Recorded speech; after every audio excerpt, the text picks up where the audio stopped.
Bem-vindo aqui para mais um vídeo que nós vamos conversar sobre análise de papéis. Hoje é dia 15 de maio de 2024 e no dia de ontem, no final do pregão, o Banco do Estado do Rio Grande do Sul fez a divulgação dos seus resultados para o primeiro trimestre de 2024. Nós vamos dar uma olhada como o mercado reagiu. Nesse vídeo de hoje, uma questão especial, porque é o segundo dia sem chuvas aqui no Rio Grande do Sul. Aparentemente deu uma acalmada forte, nós estamos esperando que as águas comecem de fato a baixar e começa aquele período de reconstrução. Tem bastante sol lá fora e você vai ouvir muita martelada aqui, porque as pessoas estão retomando o seu dia a dia, e isso, claro, implica que muitos concertos vão ser feitos e também ainda temos aquelas pessoas para trazer conosco, que são as que acabaram perdendo quase tudo, se não a própria vida. E você vai ver aqui pessoas subindo aqui, porque também tem reparos que serão feitos e tem instalação de equipamentos aqui de energia solar. Então tudo isso está dentro de uma mesma toada. E bom, enfim, você vai ouvir esses barulhos aí e faz parte aí do processo que a gente está passando. Eu vou começar aqui pelas informações trimestrais. Eu vou lá para a página 11, que eu acho que é uma boa forma de começar, porque a gente vai buscar esses ativos aqui. Veja que o ativo total do Banrisul chega a 129 bilhões e 800 milhões. E aqui embaixo eu já deixei marcado na parte trimestral para a gente dar uma olhada no patrimônio líquido que aconteceu. Que no fechamento do exercício passado estava em 9,8 bilhões e agora chega a 9,9. Ele é importante para aquela tabela de indicadores fundamentalistas que nós utilizamos no final. Aqui nós temos a parte das receitas. Eu estou me concentrando nas receitas financeiras. Veja que elas crescem um pouquinho em relação ao exercício, primeiro trimestre do exercício passado, o primeiro trimestre de 2023, de 3,5, quase 3,6 bi para 3,7. Então tem uma crescida aí, pelo menos em termos de receitas.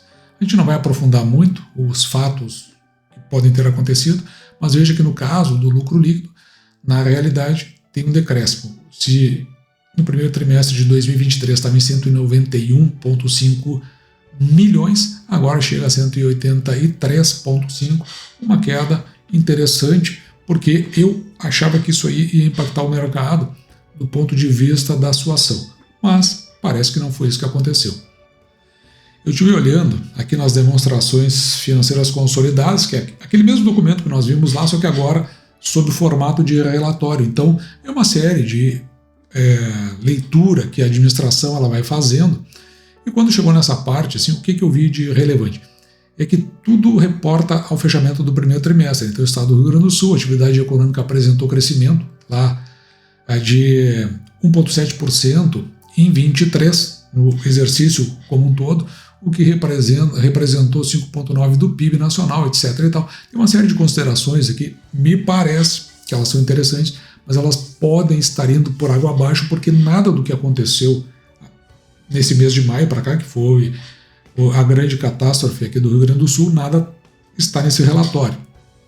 Veja que aqui, no caso, o desempenho do agronegócio e das exportações foi impulsionado pela venda do complexo do soja e do fumo, e que apesar da queda no quarto trimestre de 2023, consolidam-se em um ano bastante favorável. Contudo, a falta de chuvas nos primeiros meses, veja, lá então estavam considerando, ou melhor, para o relatório eles consideraram o passado com relação à falta de chuvas.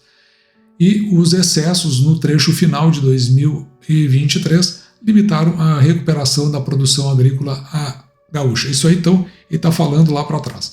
Nesse documento aqui, eu não vou me aprofundar muito além disso, só para mostrar para você que você pode olhar para aquele que eu trouxe das ITLs, mas também esse aqui, ele é bastante legal, porque aquelas informações, todas elas vêm aqui. Então, uma das primeiras informações interessantes aqui é com relação à receita líquida. Veja que ela varia quase 13% no comparativo ao primeiro trimestre de 2023, que exatamente está aqui colocado nessa coluna. Enquanto que o lucro líquido ele cai 4,2%. E talvez o que mais tenha impactado foi aqui as outras despesas operacionais, com esse crescimento de quase 46%. E depois nós vamos rever também com relação ao índice de Basileia, que atingiu 17,6, e é legal aqui porque eles trazem que o nível mínimo regulatório do Banco Central é de 10,5. Eu falava aqui em torno de 11 no canal, mas foi só um arredondamento que eu acabei fazendo. E depois nós vamos ver aqui nesse documento as notas explicativas. Aqui também vai aparecer o balanço patrimonial, exatamente o que nós vimos agora há pouco, mas eu acho que o que é relevante aqui para a nossa conversa é que depois aparecem as notas explicativas, ó, e aqui vai explicando cada um daqueles detalhes que nós vamos encontrar lá na ITR, caso a gente tenha dúvida e queira se aprofundar em alguma coisa sobre o que a gente está vendo nos balanços. Depois nós temos esse relatório que eles trazem as demonstrações financeiras que seguem aquelas demonstrações que elas são de forma mais comum aceitas no Brasil, que é diferente do IFRS. E aqui as informações que realmente interessam, depois você vai ver que a gente calcula e quase bate esses valores, mas por exemplo aqui ó, o retorno sobre os ativos do banco, ele fica aqui ó, em 0,6. É um dos mais baixos do mercado quando nós fizemos o comparativo banco a banco. O retorno sobre patrimônio líquido em 7,7, ele cai bastante em relação ao quarto trimestre, principalmente que estava em 12,7. Na verdade, deixa eu fazer uma coisa aqui que eu acho que vai ficar melhor. Eu vou tentar aumentar aqui, dar um zoom, para ficar mais claro o que eu estou mostrando aqui para você. O índice de eficiência, que está aqui embaixo, ele desce de 58,4 para 57. Este índice aqui, quanto menor, melhor, porque é uma relação que tem entre as despesas todas e as receitas que foram obtidas. Então veja que, em que pese aumente a receita, o que acontece é que a despesa ela cai, mas ela não cai tanto, né? Eu acho que o fator que mais influenciou, pelo que a gente viu agora há pouco, foi justamente a parte das receitas. Depois nós vamos ver como é que isso vai se comportar lá no final. O índice de inadimplência em 2,39, já foi de 1,95 no trimestre passado. Nós temos que dar uma olhada também por que ele cresce. Está num patamar bastante confortável, aí a gente considera que até 3, um pouquinho acima de 3, a gente releva. O índice de cobertura, ele decai aqui ó, de 245% para 209%. É um sinal que nos chama atenção. E Basileia volta a repetir aqui 17,6, ele aumenta aqui em relação ao trimestre passado, que estava 16,8. O índice de Basileia mede o seguinte, é uma forma da gente falar sobre a saúde do banco, ou seja, o quanto, quando ele faz um empréstimo, é do capital de terceiro, daquilo que ele capta lá nos CDBs, etc. e tal, e o quanto ele é do seu capital próprio, para que isso, quando uma hipótese das pessoas correrem ao banco para retirar o seu recurso, ele consiga ter um potencial para passar o dinheiro sem comprometer todo o financeiro do banco. Mais ou menos o que aconteceu com o Silicon Valley Bank, que ele tinha 8%. E ele faliu porque ele era principalmente de empresa, então as retiradas eram muito grandes. Se ele tivesse nesse patamar, não teria quebrado. Lá atrás, o Citibank também, que é da onde originou a questão do índice de Basileia, ele acabou no Brasil quebrando porque o índice dele era de 4%. Se ele tivesse 8%, que era do Silicon Valley Bank, ele não teria quebrado. E aí eu caio aqui na apresentação que vai ser feita hoje às 15 horas, algumas coisas aí que nos chamam a atenção. O lucro líquido, né, ele cai 12%, nós já vimos isso. O retorno sobre patrimônio líquido, ele desce 1,3 pontos percentuais, mas é em relação ao primeiro trimestre. Veja que é muito mais se nós considerarmos o quarto trimestre, que estava em 12,7, já estava num patamar mais interessante, o Banrisul. Aqui a margem financeira, eu acho, não tenho certeza, mas o que impactou no mercado hoje foi exatamente essa margem aqui, esse crescimento de quase 23%. O mercado, ele enxerga diferente de nós. O mercado gosta muito de olhar para essas margens aí. Eu olho, mas ela normalmente não é o que me chama atenção. Me chama atenção isso aqui, ó, carteiras de crédito. Essa ideia aqui de que, por exemplo, o crédito pessoal ele cresce 42,8%, mas aqui a gente está comparando no ano contra ano, tá? Então ele vai estar pegando o primeiro trimestre lá de 2023. Ou 13% em relação ao Comparado ao trimestre, 13,5%, o que é bastante. E aí, se as pessoas estão pegando mais crédito, isso a gente está falando do primeiro trimestre. Pode ser um indicativo, inclusive, de que isso vai impactar lá no índice de inadimplência. No comparativo ao primeiro trimestre, veja que o saldo da carteira ele cresce 7,5%, mas aqui está comparando em relação a março de 2023, ou seja, o primeiro trimestre de 2023.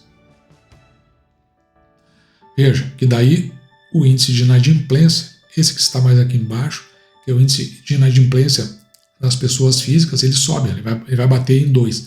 Mas me chamou a atenção o índice de inadimplência, e esse aqui é o índice de inadimplência de 90 dias das empresas, ou seja, a pessoa jurídica, que vai a 3,7 e por isso tem essa piora aqui para 2,4 conforme nós vimos. Isso no longo prazo vai ter que impactar justamente neste índice de cobertura, que ele cai aqui no terceiro trimestre. E ele precisa, na verdade, se vai aumentando, subir esse índice de cobertura. As despesas, num aspecto positivo, elas decaem. Veja que o acordo salarial aqui ele foi de 4,58 para o biênio. Na verdade não é biênio, né? Mas é para o ciclo 2023-2024. A captação da carteira cresce 12,1% comparado ao primeiro trimestre de 2023, né? É o que a gente fala do ano contra ano. O capital índice de Basileia, nós já vimos 12,63 e é curioso porque aqui se encerra a apresentação do banco, depois é só aquelas demonstrações que nós vimos lá no IFRS e vai abrir a partir daqui, lá na apresentação, na teleconferência de resultados, vai abrir para perguntas e respostas, que é essa parte que me interessa, que é o que eu vou assistir depois, e se tiver uma informação relevante eu trago para você, principalmente com relação a dividendos. E todos esses dados são trazidos para cá, que é a nossa tabela de indicadores fundamentalistas, que é o que vai nos guiando com relação às decisões que a gente toma em relação a todas as empresas. Todas elas estão pelo IFRS, porque é o padrão exigido pela CVM. Então, a gente tinha uma projeção aqui, seguindo o juros real da nossa economia, de 15,6 bi de receita, aquelas receitas das intermediações financeiras, e com o que a gente viu, a gente deu uma reduzida para 14,9, aliás, uma reduzida significativa. Porém, normalmente o primeiro trimestre não é o melhor. Ocorre é que com o desastre do estado do Rio Grande do Sul, inclusive isso pode ficar mais comprometido. Com o lucro líquido que nós observamos, cai aqui a nossa projeção de um pouquinho mais de 1 bilhão e 64 milhões para 734. Veja como cai bastante. E acho até que pode comprometer mais. Isso aqui quase volta ao patamar. Tive que atender o pessoal, mas para você foi só um estalinho. Mas aqui então eu estava dizendo, né, que quase volta aos mesmos patamares de 2020, portanto o período pandêmico, note aqui que lá no período pandêmico o lucro líquido da companhia foi de 619 milhões. Depois, com relação aos dividendos, naquela época lá foi de 65, tinha até uma alimentação imposta por legislação de 65 centavos. E agora a nossa projeção vai aqui a 66 centavos. Nós estamos considerando um payout aqui de 37,05. É o payout IFRS, diferente do payout da companhia, que está em 40, mas é porque eles usam aquelas demonstrações financeiras que seguem o padrão que é de forma mais comum aceito no Brasil. Para esses dividendos aqui, se nós dividirmos esse valor por 6%, que é o mínimo que aceitamos receber em proventos pelo valor que pagamos pela ação, ou seja, eu pago, supondo, né? Aqui eu estou considerando R$10,80, que foi o fechamento do dia de ontem. Eu já vou atualizar isso aqui. Se você dividir esses 60 centavos, aliás, por 10,8, vai dar um dividend yield aqui de 6,16. Ou seja, este provento aqui, ele tem que ser igual ou superior a 6%. Por isso que a gente pega e divide esse valor, que seria a conta ao contrário, divide o valor por 6%, o que vai nos levar para um valor aqui, já vou mostrar para você, desses R$11,08, que a gente chama de preço teto, ou seja, esse é o valor máximo que eu pago para receber esse dividendo de 66, que é o que nós estamos projetando aqui no canal. Se nós considerarmos os últimos 5 anos, o Banco do Estado do Rio Grande do Sul pagou aqui 93 centavos. Dividindo isso aqui por 6%, daria um preço teto de R$ 15,51, isso quando a gente olha para o passado. No entanto, com relação à nossa projeção, veja que a gente está limitado a esses R$ 11,08.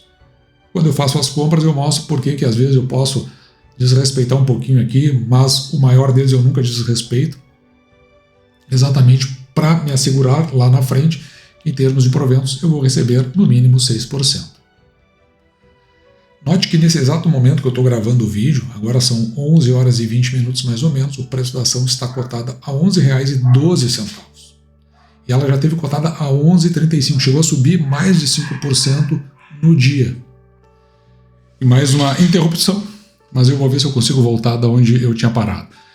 Eu estava me referindo a esses R$ 11,12, que é o preço que estava cotada a ação, então no último momento, e veja que para esses 66 centavos que a gente está projetando, já muda o dividend yield, então ele já baixa dos 6%. Portanto, é por essa razão que a gente considera como preço teto esses R$ 11,08. Acima disso, recebendo 66 centavos, é menos do que 6%. Abaixo desses R$ 11,08, então já começa a entrar no nosso preço teto, e aí, no nosso entendimento, é que a ação passa a se oferecer. Outros detalhes aqui que nós levantamos é com relação ao patrimônio líquido, porque ele nos diz qual é o valor patrimonial por ação. Veja que o Banco do Estado do Rio Grande do Sul possui aproximadamente 409 milhões de ações. Se dividir o patrimônio líquido por o número de ações, nós vamos ter então o valor patrimonial por ação, ou seja, em termos patrimoniais, cada ação custaria aqui R$ 24,44. Se nós pegarmos o preço da ação e dividirmos pelo valor patrimonial por ação, que é o PVPA que a gente chama, então nós vamos ter este número aqui, 0,45. Tem várias leituras para esse número. Eu tenho duas principais, eu já vou chegar nessas duas principais, mas uma que você pode ler é que o preço da ação a R$ 11,12 custa 45% do valor de uma ação conforme o seu valor patrimonial. Ou seja, você está pagando por uma ação 45% do que ela vale em termos patrimoniais. Isso indica então duas coisas. Primeiro, a ação ela pode realmente estar barata por causa disso que eu estou dizendo. E a segunda interpretação é a seguinte, que o risco de você comprar a ação ele fica muito baixo porque o banco tem patrimônio suficiente para suportar em função de um eventual problema que ele possa vir a ter. Aqui do outro lado, o preço da ação dividido pelo lucro líquido por ação em 6,2 significa que você comprando a R$ 11,12, você vai, em função do lucro líquido, receber aí aproximadamente 6 anos e 3 meses. A gente bota aqui como patamar no canal, para um conjunto de ações, dessas de bancos principalmente, em torno de 9 anos para receber em função do lucro líquido. Então, recebendo aí em 6 anos e 3 meses está muito bom em função do lucro líquido, né? Não é em função dos dividendos. E aqui no final eu deixo sempre essa tabela comparativa, aqui no caso banco a banco. Você vai ver aí que nós já olhamos para Banco do Brasil, Santander e Bradesco, e todos aqueles dados que nós levantamos agora há pouco do Banco do Estado do Rio Grande do Sul, ele fica aqui. Todos colocados você pode comparar cada um caso a caso para ver aquele que você acha que pode se ajustar melhor à sua carteira, à sua intenção de investimento. E assim, né, mais um vídeo a gente mostra um olhar sobre o Banrisul. Foi difícil de fazer o vídeo porque tem muita interrupção, peço escusas por isso, mas o momento exige que a gente faça desse jeito e a gente não quer parar de fazer essas produções mesmo diante do que a gente vem passando. O que eu vejo em relação ao Banrisul, o mercado reagiu bem melhor do que eu imaginava frente aos resultados que foram apresentados. No entanto, eu acredito que ainda não está computado aí as consequências que virão pela frente, porque afinal de contas os resultados só reportaram ao primeiro trimestre. E veja que o próprio relatório exclui a catástrofe que se colocou sobre o Rio Grande do Sul. Consequentemente, isso não está avaliado ainda dentro do relatório do banco e nem nos seus resultados. A gente precisa verificar melhor o que pode acontecer com relação ao segundo trimestre. Até me pareceu, de certa forma, um pouco prudente o banco não mencionar nesse momento nos relatórios. Nós vamos ver o que o banco vai dizer quando se apresentar agora à tarde, às 15 horas, que nós vamos acompanhar o que ele vai dizer em relação a isso, e a gente pode ter uma visão um pouco mais clara. Por enquanto, me parece aí que o que está sinalizando é que a gente, para fazer novos aportes, vamos esperar ele baixar dos R$11. Pelo menos a nossa visão. É importante ver a sua, você coloca aqui para nós, para que a gente possa assim compartilhar com todos aqueles que acompanham o canal. E dito isso, eu vou ficando por aqui. Espero que você tenha gostado. Me despeço de você, desejando que você fique com Deus e deixando, como sempre, meu grande abraço